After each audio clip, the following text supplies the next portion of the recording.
So we have a panel today. And I'm super happy to have Stephanie from Go with us. Sorry, Melita. Hi. It's one of the two. Senior HR Manager at Melita. We have Viviana from Global Mindset Development, founder. And we have Dragan. We all know Dragan as ex-Richmond, but now we're coloring him in new colors from Carob Consulting. Should I sit down? Do you remember that in my opening I said we're all so very, very busy? I would like us to touch upon that a little bit. And since we, in our topic, are also covering the fact that we are working with remote teams, Dragan had a fantastic idea. Should we see just, a poll of the audience to see how many of you in your organizations, or if you work by yourself, are working remotely? I am, by the way. What is that, like 45%, something like that? Yeah. Half-ish? Right. What is this about, the busyness? I have a feeling things are constantly accelerating in terms of getting things done. Results needs to be in so much quicker. Do we want this? Is this a good sign? From business and as a coach, what perspectives do we have on this? Viviana. Okay, so it's me. So I would say the first thing, and we discussed this also in the preparation, is like being busy is also became kind of a status symbol. So it's good to be busy, it's good to show that you're busy. And this was before in person, this is even more online, because there is also this idea is like, if I don't see you, maybe you are not working, and so to show that you're working, you also you show that you're busy, and you show that you're busy at the work. Working or at the workplace. And I'm mentioning also during the preparation, during COVID, I think 2021 and 2022, I was kind of shocked during summer when I saw my LinkedIn populated of people that were going on holiday, hashtag mental well-being, mental health. That it's true that being on holiday is also having time and taking time for yourself. But the way people were putting it on LinkedIn was kind of justify, I'm working a lot, I was super busy before, but now I'm taking 2 weeks because of my mental health, and I make it clear, and then I will be again super busy, showing how busy I am.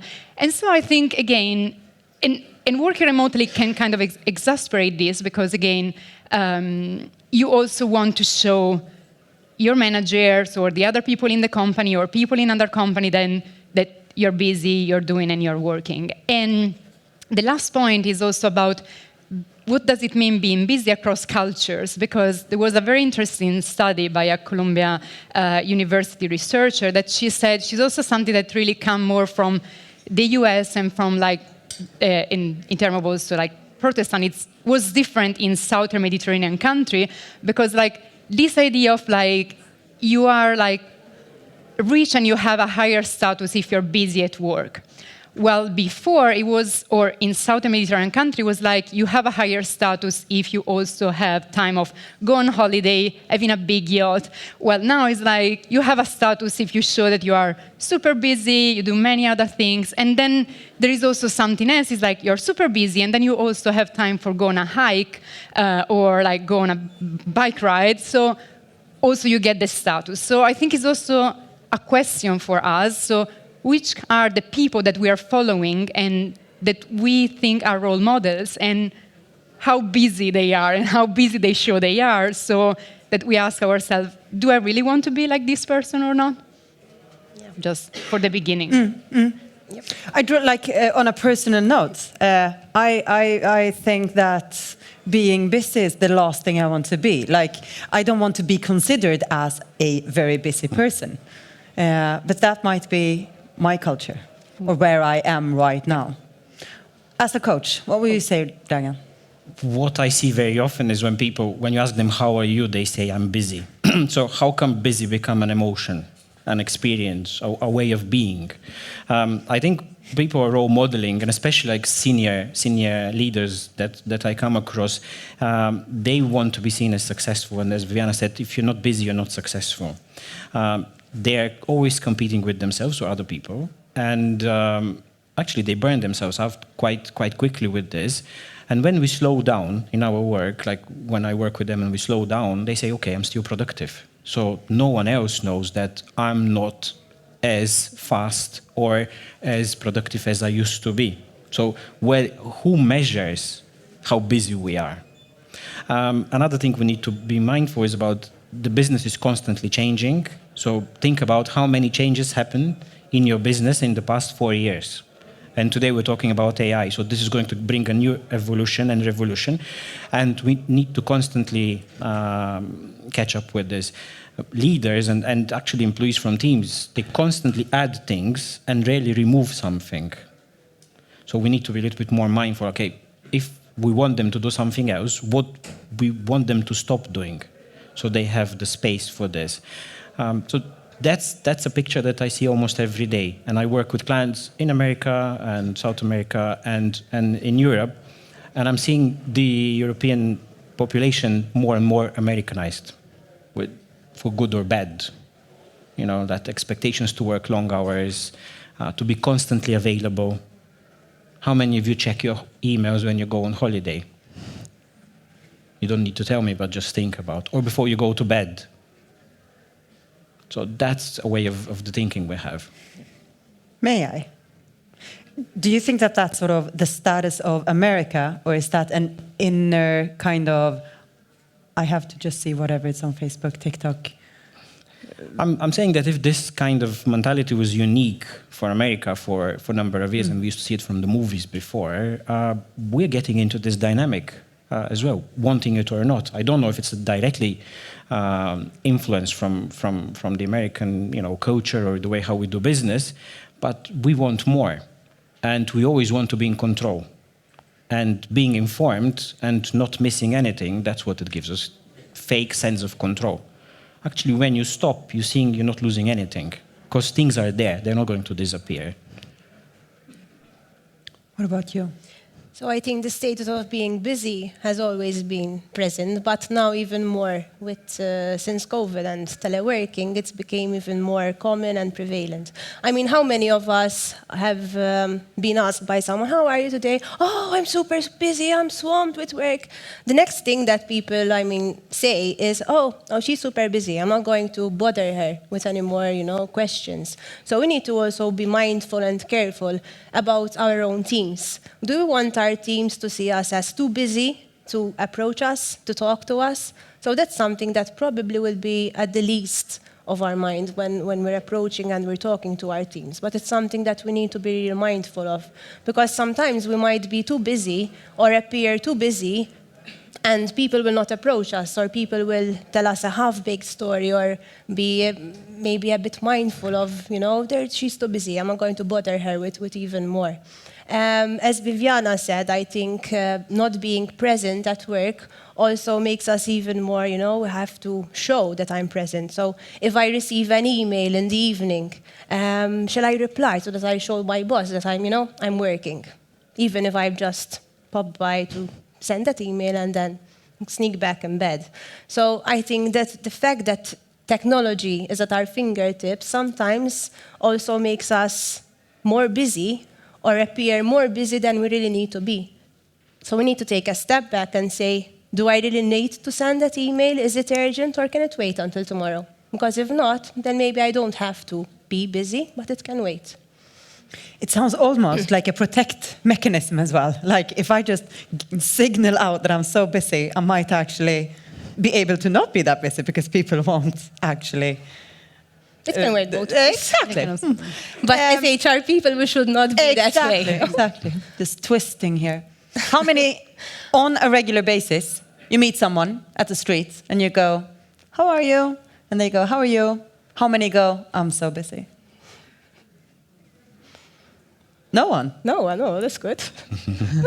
Someone. We were talking to the wrong audience. Like, I think they're smiling. And, yeah. All right. Okay. oh, how many of you are saying this? Okay, let's put it this way. How many of you are using this kind of a gatekeeper? I am busy. Thank you for... Or they'll start using it now because it's a good mechanism. It's not a won't health bother tip me. we're giving you here Maybe tomorrow they won't say anything. for a day. Do we want to slow things down? I want to, but is that good for the world? I think it depends. It depends in what context, and it depends on the people that you work with, and it depends on you. For example, I'm a person who would really hate it if I have just one thing on my plate. The more things are dumped on my plate, the more productive I am. But maybe that's just me. I know that certain people do not want a lot of tasks. And in fact, a recent study said that practically only 2.5% of populations know how to multitask. So I was always under the impression that a lot of people know how to multitask. But then, when shit hits the fan, is that person really able to multitask and prioritize and take care of all those tasks at hand? Or do you need to micromanage someone or give them small tasks? So you really need to see what that person in front of you needs and what the situation needs, because it's always going to change. Global mindset development. Exactly. What do you think? Yeah, I think you all know I'm Italian, like from the name, and in Italy, it started in Italy. This is at least what they say is the concept of slow food. So it's slow food, it's also slow tourism, but slow doesn't mean it's less productive or is less good. It was the idea that you have actually a food, you're taking care, you grow, you put time. You mentioned this morning being focused on also what you eat, and you spend a lot for slow food. You go to a slow food restaurant, you spend like double to a normal restaurant. But I think it's a very good idea and a very good concept to say also in terms of like the task we do. Slow doesn't mean bad or less productive, but maybe slow means something we are more focused, more present, like more complete. And so it's also a different way to approach, again, the idea of, yes, we want to slow things down because also we are so exposed to all these like stimuli and all these tasks that maybe we're not so focused on actually the 3 tasks I should do. And also before we mentioned like, also checking in on people. So, and because I do not check on my people, maybe I'm assuming that they are like me, so busy and stressed out, or that they are like me and so they are thriving. And for example, a few days ago, I was doing a training on diversity and inclusion, and we mentioned like women that come back from like maternity leave. And the assumption that people or managers have without checking with them is like, oh, you're too tired. You're not I'm sure you're not able to manage all these projects. But it's more like, check on me, because maybe I have this project, so maybe I don't need more project. I don't need more tasks, but these 3 that were my tasks, are my tasks, I can really do them. So you slow things down, you check on people, you see what people can do, and you're really more, let's say, more focused, more practical, and more concrete. I like the concept of slow living. Actually, it started in the 80s with introducing cities that have slow living, just from architecture point of view, and then moves in many aspects. And there's some people very, very good talking about this, but what I use in my work is actually, the conscious slowing down when you need to slow down. We're not talking about always slowing down, but having high and low periods. Because think about, nothing in nature multitasks. They're doing one thing and they're doing next thing. Even computers don't really multitask. They just switch from one thing to another.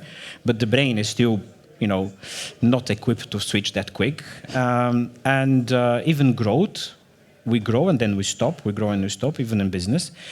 So be more mindful, but when I need to slow down, I slow down. And that's okay. A lot of people have issues with being idle, doing nothing. They think it's a waste of time. Have you heard about life is short? Yes, that's quite good.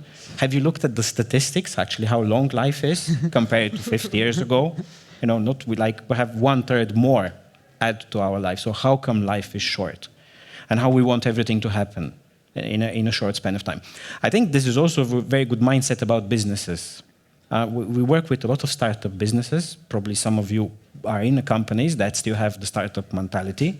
And the shift is very painful from like established business to a startup where everything happens and everything is involved in anything. So we need to work around the clock. I'm having this example at home. My wife works in a company that is 20 years old and they still think a startup. So most of the senior management works on Sunday. Like, okay, how come? 20 years later, 150 people more, you still think the same way as you start up. And that burns out people quite a lot. Can I just add one thing? No, because we are among HR, and maybe you're asking this question when you're hiring people, how can you perform under stress? And that can be a good question, but at the same time, stress should be like healthy. So you have a deadline and maybe you're stressed for the deadline, but you cannot be stressed all year round because otherwise it's an unhealthy environment. And sometimes, and I can talk from personal experiences, like I had like 2 surgeries because actually when you don't stop yourself with your mind, it's like it's your body that shut you down. So we don't also want to get there, and we don't want our people to get there. So it's also healthy to reflect on when we have to slow down, when we have, and sometimes also companies' life are kind of a cycle. So you will be, I don't know, my company's like we're super busy in like January, March, and April giving training, then again May, June, but then like nothing happened for the summer, and then again October, November, and then nothing happened like December. So you also maybe know a little bit, but you cannot be like stressed all year round or like under pressure all year round, otherwise it's unhealthy and you should do something. What if there are people with tendencies of you're busy working during those periods and you fill up the other periods with the social funds? It's a different kind of stress, but it's staying constantly active. What would you say, Dragan, about that? I think people should be constantly active with something, even with active rest. That's still activity. So if you can counteract the work business with another, activity that socialize, but still give yourself some space and time to maybe to be alone or do something for yourself, because that's very healthy. I remember the first days in Malta. I mean, August was a dead month. It's no longer like that. Much less businesses take a shutdown, or like this concept of shutdown. I think in Italy they still do it, but like 2 months. Yes, maybe You still have it. It's not, but that's changed a lot. And even when I used to manage the counseling service, August was a dead month, and then August started becoming a record month because people had more time to go for help. So it's quite an interesting experience to see. So summer is for rest. That's how the cycle of the year is. If you think old-time people, like in the old ages, they used to do nothing in summer because that was the time, the crops are finished and we prepare for the next season. So this was the rest time. That's the natural cycle of life, at least where we are at the moment. Probably in the Scandinavian countries is a different kind of experience. But use your time to rest and enjoy some downtime. It actually didn't shock me. I was prepared for it. When I moved back to Sweden, here things seem to be very spontaneous. Let's go for a drink. Now, okay. Go. Whereas in Sweden, everything is planned. It's like, okay, we're going to go for a drink in 2 weeks. It's super weird. It's so boring. Can't there be, But it's actually less stressful. So I'm semi-acclimatizing to that. I'm using that a little bit. And I spoke to an HR manager a while ago, and I don't know the background to it, but she said, if you want to book something with me, or if you won't get any answer from me within the coming 2 weeks, because all our employees, all the agendas are totally packed. So our MO in our business is basically, if you want something, you have to do it after 2 weeks. Now, if that's a good thing, like, we don't want to stress people, or if it's a bad thing because everyone's extremely packed, like you book every single open slot, I can't say. But there is something to this. And I'm also thinking of, I used to work at Boss Media. This is thousands of years ago, poker supplier. The CTO went. Saying no is also a service. And we were like, just because he's tech, he doesn't want to, constantly produce all the different tasks that everyone wants from him. And now I go, just because he's tech, he doesn't want to constantly produce all the things that, all the tasks that everybody wants from him and his teams. Saying no is also a service. Comments? You have to, once again, adapt to the situation. Sometimes saying no is the best thing that can happen to you and to your team. So if you're swamped and you know that if you're going to take on that new project, you're going to get burned out, then not take it in the first place, because the only thing that you're going to accomplish is burning out your team, demotivating the whole team, and producing something that is not at par with expectations. And that will be very demotivating and will also ruin your reputation, because if you have high expectations and then you produce a subpar product, then obviously that's going to stick. So that's not something that you would want on your books. Saying no, obviously we need to use it with caution. You can't use it. So, Viviana, you've got a new project. No. You've got another project. No. No, I'm too busy. You have to obviously use it with caution. I mean, is it something that maybe I can adapt? And when saying no, it doesn't necessarily mean saying no, but maybe compromise. So if someone asks you for something which is totally unrealistic, let's start off by saying, okay, so what do you want exactly? Because what we encounter, and this we often encounter during recruitment, managers have high expectations of what we need to find. So as we heard before, the perfect unicorn does not exist, right? We all know that. So the manager will come with the perfect candidate in their eyes. And then when you really drill down into it, okay, so this is what you want. But is this really a requirement? Can we do without it? And then from a huge list, you will find that the things that are really important maybe are actually 5 or 6. So like that, we're going to reach a compromise.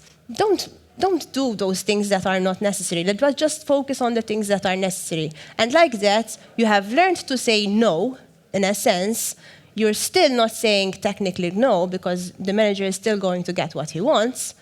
Your team is not going to get burned out by producing something that was practically unnecessary, because you're still going to produce a perfect product, because you have discussed it with the manager and you have discussed it with your team, but without the possibility of burning out or doing unnecessary work.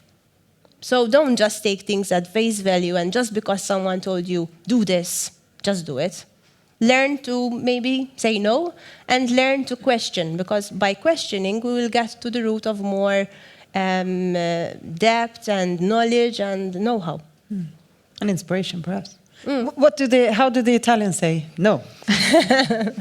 Exactly. I'm the cultural difference coach. So the problem is, for some cultures or people that have been educated in some cultures, it's very difficult to say no. But here is the question. So, and it can be for reputation. You don't want to be recognized as the one who say no. You don't want to disappoint your boss, because also you have even if you're working in an egalitarian environment, you still think that your boss is higher than you, so you don't want to disappoint. It's also about the competition. If I say no, they will give this to someone else. So I think Stephanie's suggestion is actually the best, because one, ask yourself, what's going to happen if I say no? So you have also clear, because maybe everything is in your mind. So the first thing is if I'm going to say no, what's going to really happen to me and to my team? And the second one is really ask, what is really this task or this project? What's the way? And be honest, because it's not that you want to do, you probably, if you don't want to do and you're honest with yourself and your team, is because you will not match the expectation, you will don't do the project in the best possible way you should. And so it's good also for your manager and for your team if you say no. So not easy, absolutely. My clients, I always say, I have clients there that come and say, oh, the Indians, they never say no, or the people from the Philippines, they never say no. But then it's also the Italians, it's very hard for Italians to say no. And same for many other of us, maybe even if we are coming from a culture that is very honest and very direct. So I would say, ask yourself what's going to happen, and if you can ask questions and try to understand the task, and then maybe the best option is really to say no. When we're talking, a story came in my mind. I was in my early days in HR, and a manager came to me and said, this employee doesn't want to do this job. And I was very curious what's going on. Now this guy that in question is one of my best friends. It happened after, but I asked him what happened. So she came and asked me, do you want to do this? And I said, no. And I said, okay, what are we going to do? She should ask me, can you please do it? And I'll do it, not if I want to do it or not. Like if I had the chance, I don't want to do it. So she didn't. And he's very like, straightforward guy. So she wasn't happy doing it, but if she asked him to do it, he'll do it.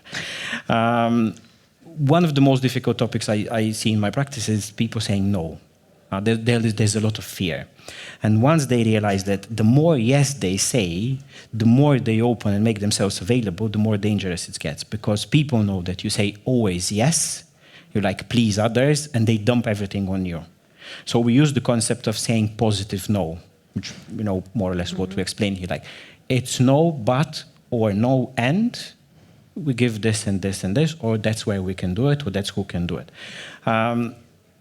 The first thing we started doing is, okay, when something comes to us, do I answer automatically, or I give myself 1 minute to think about what's going on?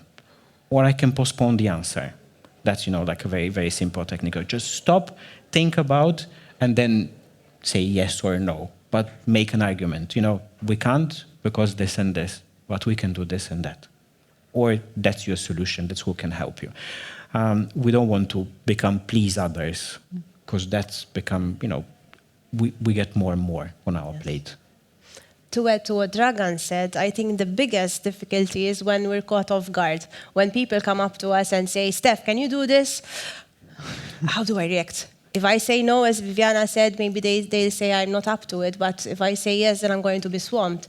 So there's no harm in saying, let me think about it. I need to check our resource. I need to check my plan. Think of it like when you're in a relationship, right? So if you have a really bad argument and you're arguing and your partner says this thing and then you're going to say this thing and then you're going to scream at each other and you're going to say a lot of stuff that you don't mean to say. But you said it and you can't take it back. It's the same scenario. It's better to take a step back, shut up, and then think about it. When you're in a calmer state of mind, then you can react. And you can say, okay, so I've thought about it, and this is my proposal.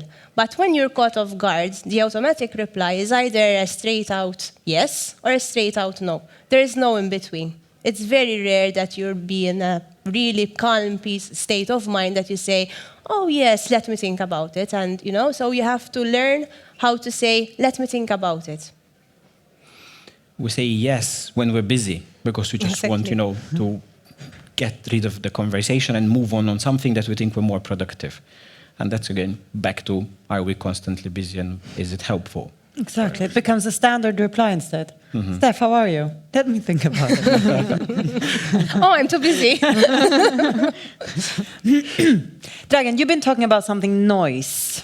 Mm-hmm. What is that? Noise? Yes. There's a lot of noise going on around us. Focus time became a problem. I see more people constantly dragged from one thing to another. How many of you just respond when they see a notification? Like, we condition ourselves. Something pops and, okay, let's see it. An email comes. And allowing yourself more focus time, actually in short time, you become more productive. Even like in 25 minutes, you can do much more work than you do in 3 hours. But you need to isolate yourself. Stop everything, get a quiet place if you can, and give this to your brain, because then you get overloaded with. So there's a lot of noise, even if we're talking and the noise is coming in the other room, and we constantly get triggered by this noise because that's quite normal. We're humans and we want to have from everything, and it could be like a danger coming to us, and we see the notification and other people disturbing us as a threat or something that we're not effective. Even with the people who work, just tell them, I'm not going to attend any needs you have for the next half an hour because I need this, and I suggest you do the same. If you manage people, that's a very good role model to be. We work, we play, we have time to be together, and we need to have focus time because we're non-productive. It's also good setting the precedence of, this is me, do the same. Mm-hmm. But you make it sound very easy. How can I? A story came to my mind. It takes effort, your own effort, And if you start doing this with your team, they will look at you very strange. I had the client, she started doing this, and she told me, like, my colleagues started coming and ask me how I am, if there's anything wrong with me, because I'm, giving myself a little bit more time. So she had to explain everyone what's going on. And, there's this popular thing going to change a habit, you need 21 days, which is not true. It's like, okay, you start just changing things. So it's not change. If you want to stop smoking and stop smoking for 21 days, you're not out of the danger. You need much more. But it's a good start. So you need to be persistent and make sure that you don't go back into, in the old habit. So my suggestion is start slow, a day or two, and then you practice and engage more, because it's a shift. You won't be able to. It's like what people go and start. I'm going to start training. I never trained so far, and I'll train 7 days a week, and they get injured. And in 3 weeks' time, that's it, done. I'm not achieving anything. So when we change, we can always relapse. That's the cycle of change. This is almost like, change of habits and patterns that we talked about in the beginning as well. Like me putting the phone off and then something just starts blooming. Mm-hmm. Any comments on noise, girls? Yeah, like a personal story, because it's happening in this period. So this summer I'm going to Mongolia for 3 weeks. So it's sustainable tourism. So we will be like in the gear, living in, and they say there will be no connection, like for 3 weeks, almost every day. So probably over like 21st day, we will have like 3-4 days of being able to like have any like internet, etc. So the first day, I was like, okay, I'm sure there is kind of a SIM card, like Mongolian card for like I can use, and I'm sure maybe there is this city we are close. And then because I was scary, I was like, how can be like there, like so far away from everyone, like so disconnected. And then I started thinking, it's time for myself to be focused, to have this probably amazing experience that I'm very privileged to do, because like I can do it, I can travel, I can be there. And so I'm still super scary, but I'm also kind of, okay, let's go with the flow, let's see what happens. And probably I will be, and I'm reading a lot, of course, about Mongolia, how people then they say, because I was so disconnected, I could really enjoy like the sun, the sky, and everything. It's like you when you put there the phone, and you were there with your kids and with the team and everything. And it is scary, because like I'm getting up in the morning, I check my phone, and I go to sleep, so like everyone. But still, it's something we can do and we should do, I think. I think it's something we got used to. And it also depends on our audience. So generations, the elder generations, will probably find it much harder than the younger generation. So as we discussed before, Generation X and millennials are pretty much used to getting a notification on their mobile and checking their socials, or getting a notification on their watch.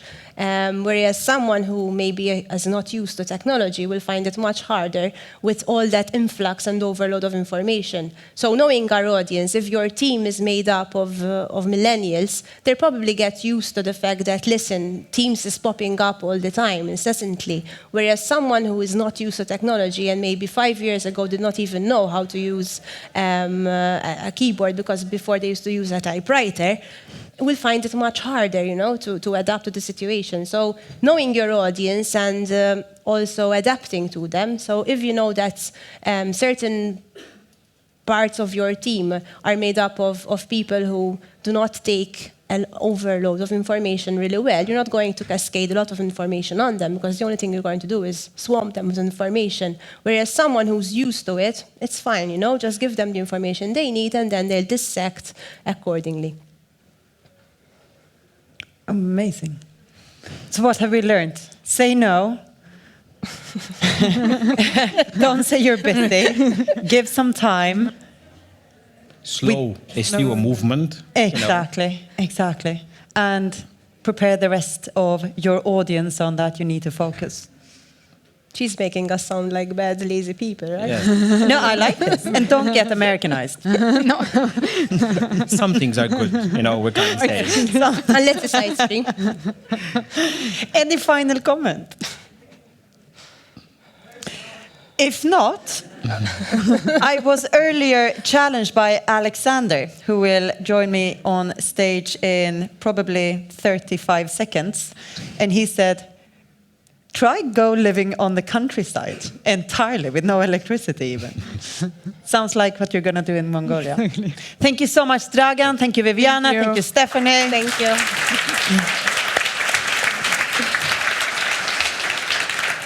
Thank you.